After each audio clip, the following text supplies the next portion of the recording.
High, আমি উষসী। একটা নতুন মিনি ব্লগে তোমাদের সবাইকে অনেক অনেক স্বাগত। কালকে ছিল 25 ডিসেম্বর, থার্সডে। একটু বিকেলে বেরিয়েছিলাম আউটিংয়ে। রেডি হয়ে তারপর একটু ফটো ভিডিও এগুলো তো করতেই হবে, তাই তার জন্য একটু আগেই সেজে নিই, সেটাই করছিলাম।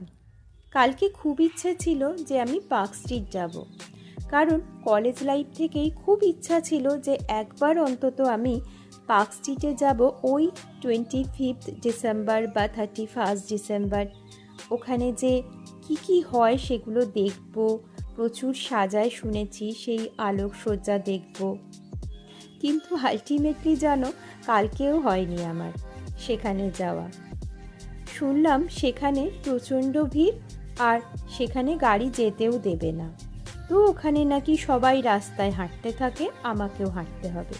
আর দেখো কালকের বিকেলটা কি সুন্দর ছিল, তখন সবে সবে সন্ধে হচ্ছিল আর জমিয়ে ঠান্ডা পড়েছে। কলকাতাবাসীদের কাছে এই শীতকাল মানেই হচ্ছে একটা উৎসব, তার জন্য কোনো অকেশন দরকার লাগে না।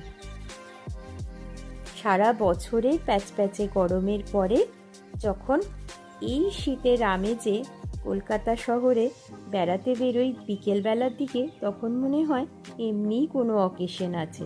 তারপরে তো কালকে ছিল আবার ক্রিসমাস ইভ, কি সুন্দর করে সাজিয়েছে।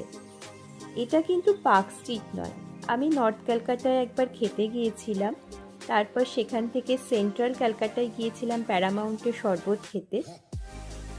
সব জায়গাতেই মোটামুটি কিছু না কিছু আলোকসজ্জা তো আছেই, তো তাই থেকেই আমার মোটামুটি বেশ ভালো লেগেছে। তারপরে আলটিমেট আমার সব থেকে সুন্দর তো লেগেছে নিউ টাউনে যেতে যাওয়ার সময়। রাস্তাটা দেখো কি সুন্দর সাজিয়েছে, একদম আলোয় আলোকিত। কোথাও সান্তা ক্লজ, কোথাও আবার ক্রিসমাস ট্রি, আর বিভিন্ন রকমের আলো। সত্যি সুন্দর ছিল, আর খুব পিসফুল ইভিনিং কালকে একটা স্পেন্ড করেছি। যদি ভিডিওটা ভালো লাগে তো প্লিজ একটা লাইক করো, আর পারলে চ্যানেলটা সাবস্ক্রাইব করে দিও। দেখা হবে খুব তাড়াতাড়ি নতুন একটা ভিডিও নিয়ে। ততক্ষণের জন্য টাটা।